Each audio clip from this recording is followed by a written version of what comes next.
nombre es Manuel Castillo y yo les vengo a continuar con el seminario sobre el plan diagnóstico de patologías del cuello.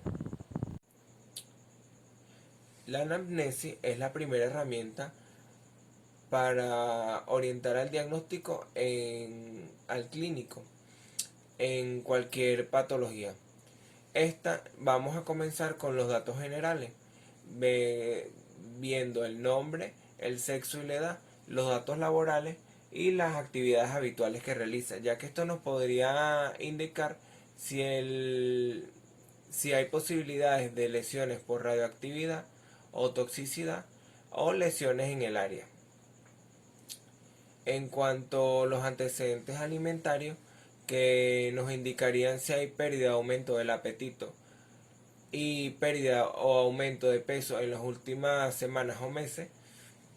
Y en cuanto a la descripción de la patología, que tendríamos el momento de aparición, bajo qué circunstancias apareció, con qué síntomas acompañan esta patología y el periodo de evolución.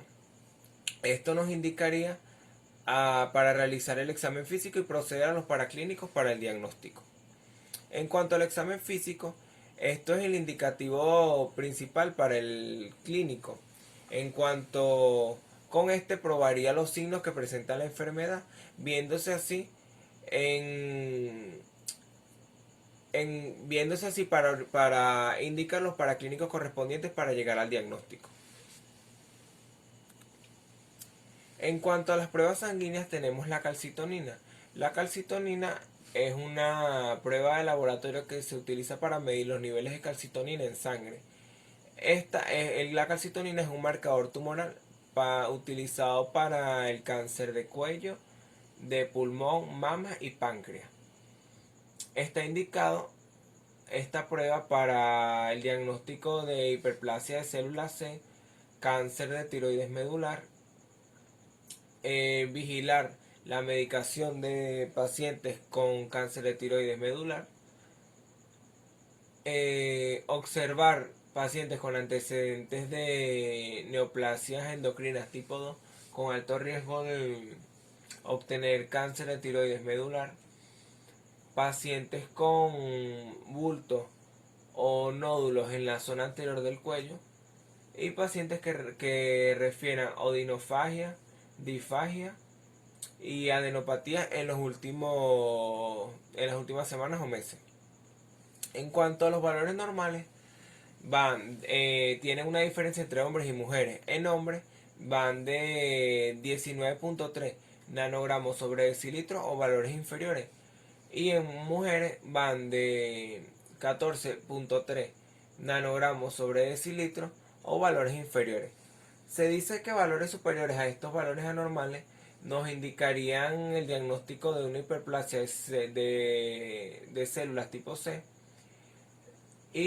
o un cáncer de tiroides medular. En dado caso de que ya estos diagnósticos ya se conozcan y esté bajo la medicación, nos indicarían que la medicación está fracasando o hay una recidiva del cáncer. La T3. Esta es una prueba de laboratorio que se utiliza para medir los niveles de triiotironina en sangre. Está indicado en aquellos pacientes con signos y síntomas de hipertiroidismo, hipotiroidismo e hipotuititarismo. En cuanto a los valores normales de esto van T3 de 60 a 180 nanogramos sobre decilitro y de T3 libre de 130 a 450 nanogramos sobre decilitro. Viéndose así que valores superiores a este nos podrían indicar hallazgos anormales como un bocio nodular tóxico, tirocoxicosis por T3, hipertiroidismo y tiroiditis. Y en valores inferiores a este nos podrían indicar hipotiroidismo, enfermedades graves y inanición. En cuanto a T4, tenemos que es una prueba de laboratorio que mide los niveles de tiroxina en sangre.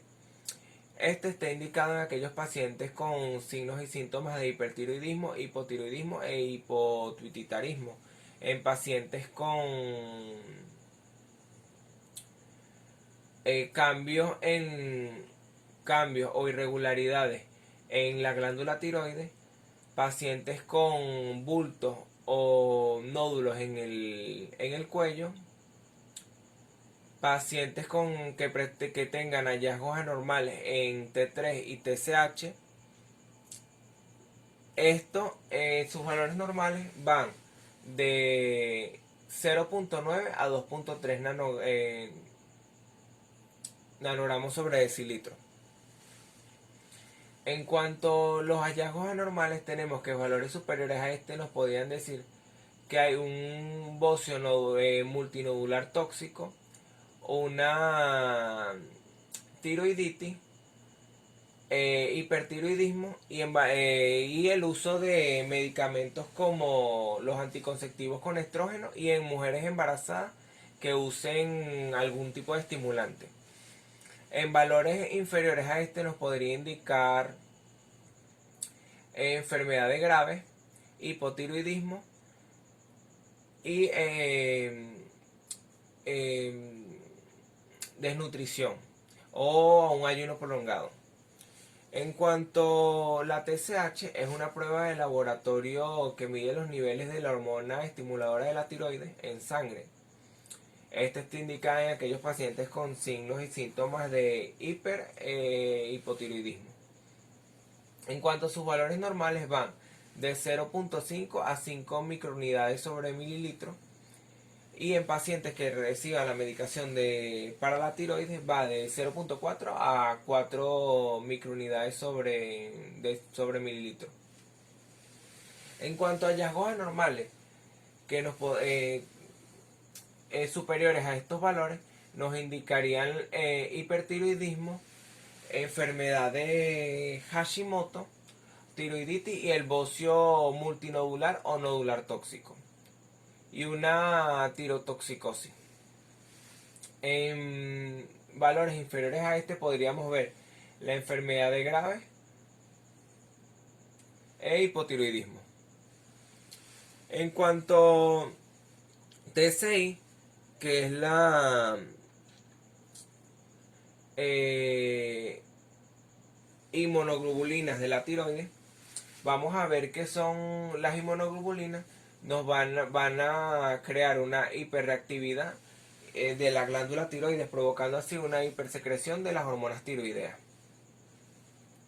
Esta prueba de laboratorio mide los niveles de funcionalidad basal en sangre, viéndose que está indicada en aquellos pacientes con riesgo a patologías autoinmunitarias de la tiroides, pacientes con bocio nodular tóxico, pacientes con quistes o nódulos en la región del cuello y pacientes con signos y síntomas de hipertiroidismo e hipotiroidismo.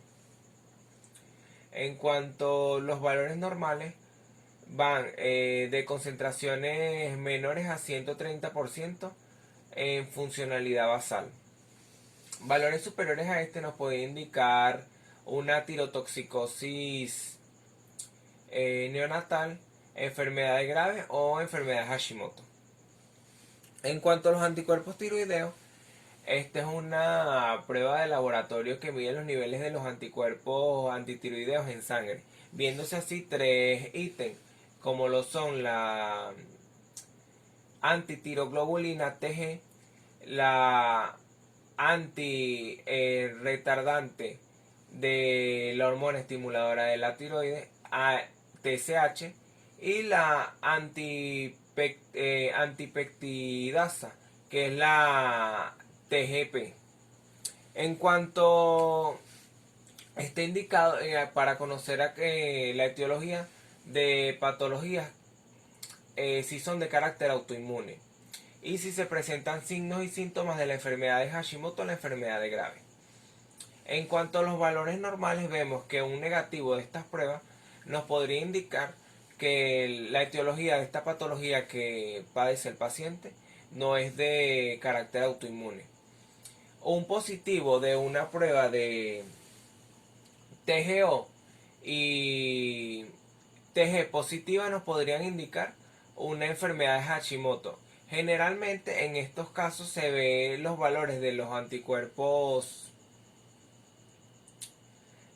altos, o se podrían ver el valor de, o se podrían encontrar ambos anticuerpos en el cuerpo. En cuanto a un positivo de TSH y de TGP, nos podrían indicar la enfermedad de grave. En cuanto a valores cada vez, que sean cada vez más altos, nos podrían indicar una mayor especificidad del diagnóstico, si es enfermedad de Hashimoto o enfermedad de grave.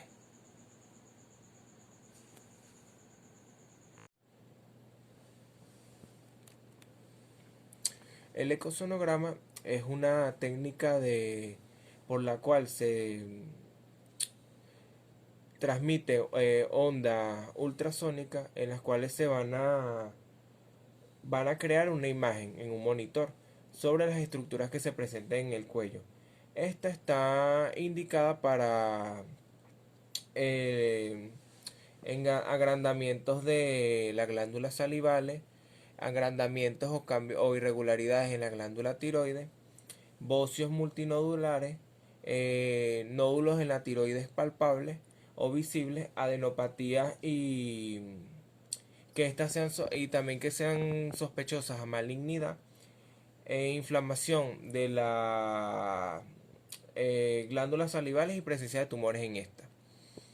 En cuanto a las contraindicaciones, este es un procedimiento que no doloroso, no invasivo y con una alta tasa de afinidad y de sensibilidad entre del 80 al 90%. El procedimiento consiste en el clínico por medio de la máquina de ultrasonido, va a utilizar las ondas de ultrasónicas para así proyectar la imagen de las estructuras, viéndose la glándula tiroides, la presencia de nódulos, partes de las amígdalas, de la laringe, de la faringe y de las glándulas salivales. En cuanto a los hallazgos, podemos encontrar la presencia de quistes, verificar la obstrucción de las glándulas salivales, el agrandamiento o irregularidades en la forma de la tiroides y la presencia de tumores o quistes. En cuanto a la radiografía del cuello, esta es una técnica en la cual se utiliza una máquina de rayos X en la que se utiliza una mínima cantidad de rayos gamma para así proyectar la imagen del cuello. En esta se presentan estructuras tanto óseas como blandas, viéndose así los huesos de las 7 vértebras del cuello, estructuras como en el proceso de que las amígdalas estén inflamadas, la tiroides, la presencia de tumores o nódulos y la presencia de acceso. Esta está indicada cuando se presentan lesiones en el área del cuello, se ven obstrucciones de las glándulas salivales, aumento en el aumento o presencia de bocio en el cuello, o presencia de nódulos o masas palpables en el cuello. En cuanto a sus contraindicaciones, en el caso de estar embarazada o sospechar de estarlo, se debe indicar al clínico de este proceso. En cuanto a los hallazgos,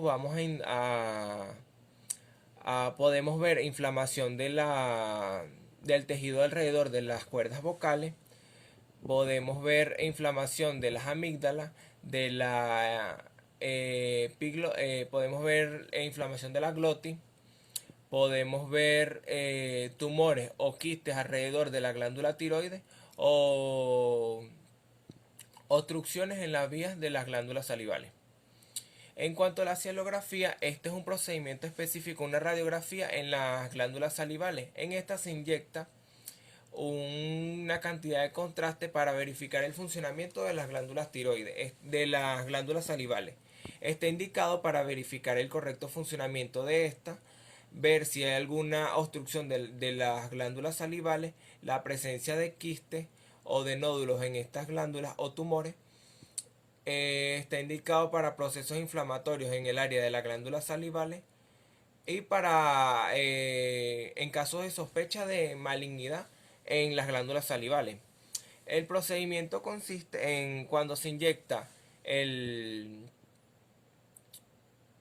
el contraste en el conducto de las glándulas salivales. Esta se va a verificar el funcionamiento. En casos de que se vean masas o tumores palpables, vamos a ver el signo de la toma de la toma de la mano o mano en bola, en el que el contraste pasa alrededor o sobre la masa palpable que obstruye o que se encuentra alterando la estructura de las glándulas salivales. En cuanto a las contraindicaciones, está contraindicado para pacientes que sean alérgicos al yodo o al contraste. Y es un procedimiento que tiene una alta tasa de diagnóstica para patologías inflamatorias de las glándulas salivales. Una tomografía es una técnica de imagen que se utiliza para visualizar diferentes estructuras anatómicas situadas en la cara y cuello. Mediante una tomografía vamos a obtener imágenes radiológicas con una alta definición.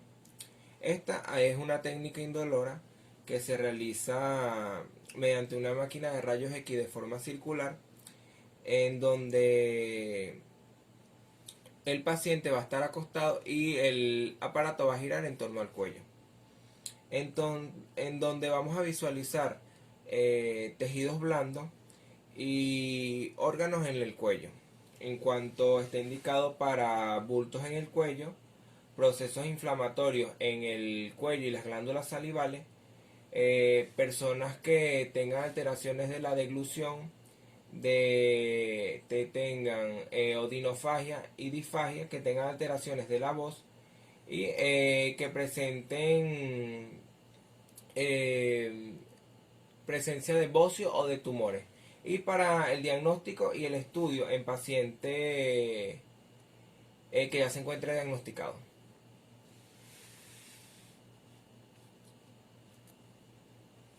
La resonancia magnética es una prueba diagnóstica no invasiva, en la cual consiste en la obtención de imágenes de una alta definición por medio de un campo electromagnético. En esta no se utiliza radiación.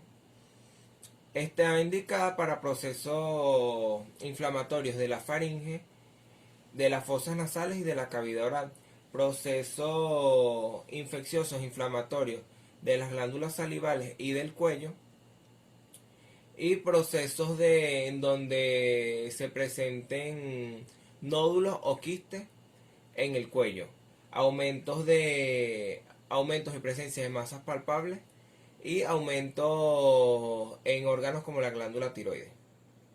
En cuanto al procedimiento, consiste en el paciente recostado, entra en la máquina y esta va a liberar una serie de ondas electromagnéticas, las cuales van a dar una imagen en la computadora de las estructuras que se presentan. La gammagrafía de tiroides. Esta utiliza un marcador de yodo radioactivo para evaluar la estructura y el funcionamiento de la glándula tiroides. Esta se puede hacer al mismo tiempo del procedimiento de captación de la captación de yodo.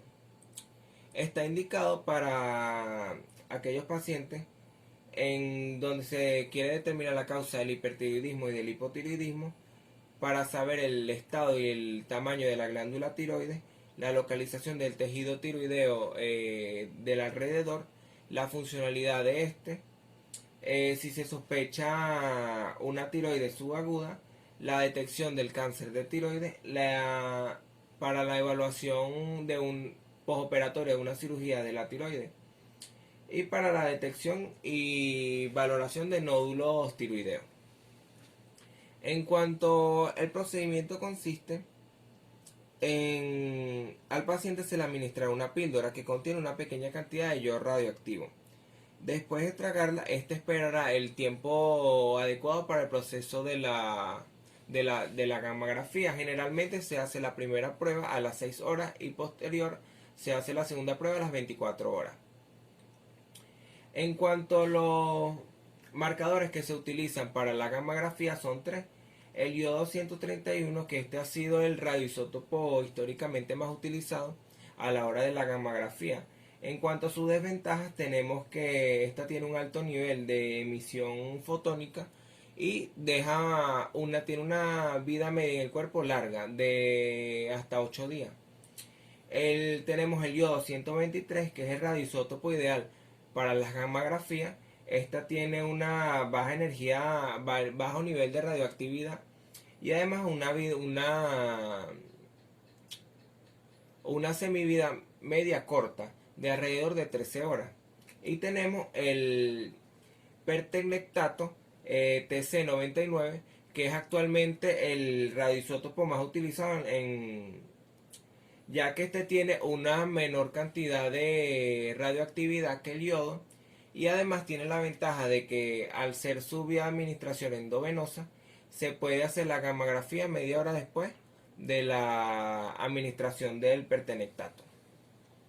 En cuanto a los hallazgos, podemos ver resultados normales viendo que se va a ver un aspecto y un tamaño y forma normal de la tiroides. Y vamos a ver en cuanto a la computadora una matiz de colores gris, parejo, sin espacios más claros ni más oscuros. En cuanto a los significados anormales, una tiroides que esté agrandada o desplazada hacia un lado puede ser un signo de un tumor o un cáncer de tiroides.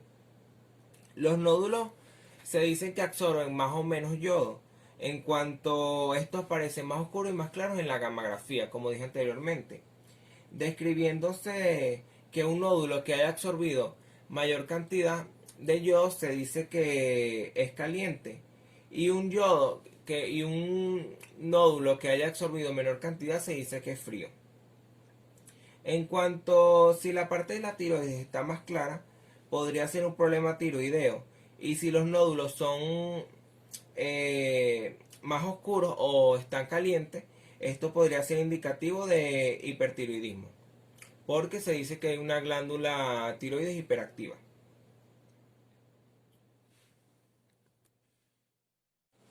La captación tiroidea o absorción de yodo radioactivo, esta se conoce como la absorción de yodo como búsqueda de una medición de la función de la tiroides y no de la obtención de imágenes, como en la gammagrafía que se utiliza para ver el estado y forma de la tiroides. En cuanto a las indicaciones, ayudar a determinar problemas del funcionamiento de la glándula tiroides como hiperactividad en el hipertiroidismo o hipoactividad como en el hipotiroidismo. Ayudar a diagnosticar problemas de la glándula tiroides como crecimiento o nódulo y bocio para conocer la etiología, evaluar las anomalías como inflamaciones y cáncer en la tiroides, detectar la diseminación del cáncer más allá de la glándula tiroides y evaluar los cambios en la glándula tiroides luego de en postoperatorio de cirugía de la tiroides. En cuanto al procedimiento, es casi igual que la gammagrafía. Al paciente se le da una píldora que contiene una pequeña cantidad de yodo radioactivo. Esta se espera que se acumule en su totalidad en la tiroides y se hace la primera prueba de 4 a 6 horas. Posterior se toma la segunda captación de yodo a las 24 horas, viéndose unos valores normales que van entre las primeras 6 horas, van de 3 al 16% de funcionalidad de la tiroides y en las 24 horas del 8 al 25% de la funcionalidad de la glándula tiroides.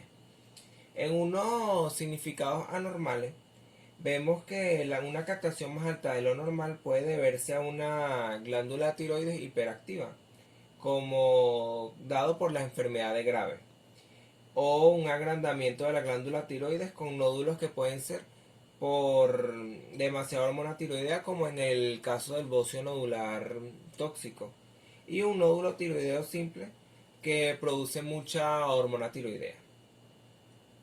Y en el caso de una captación de yodo inferior a estos porcentajes, vamos a ver un hipertiroidismo provocado por medicamentos que sobrecargan la glándula tiroides, la acumulación de yodo, la tiroiditis subaguda o la tiroiditis indolora.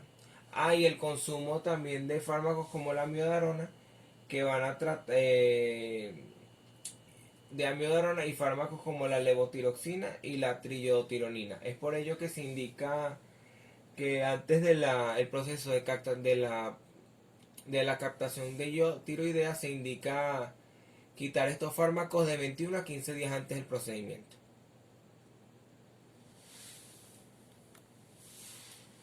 En cuanto a la biopsia por aspiración por aguja fina, es una de los métodos diagnósticos con mayor afinidad que se presenta. En cuanto a las lesiones orales y faringe, va a tener una certeza diagnóstica del 77% y una sensibilidad del 80 al 90%.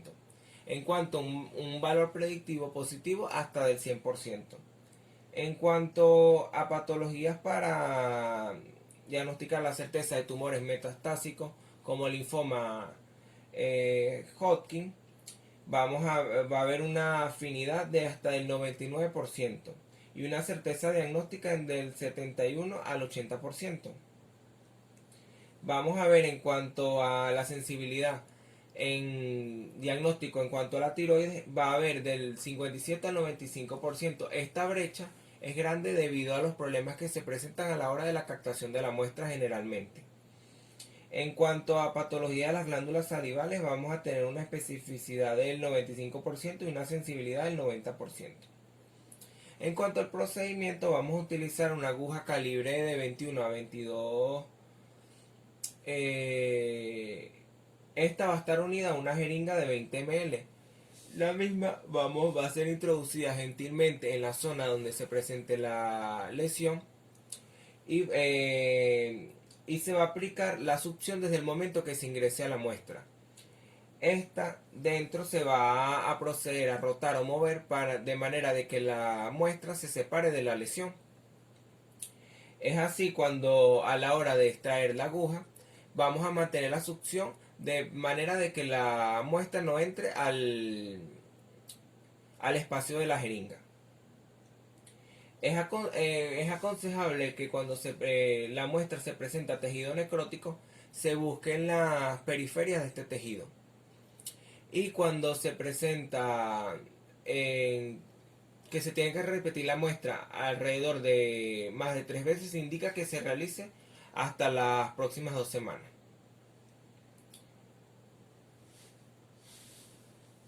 Gracias.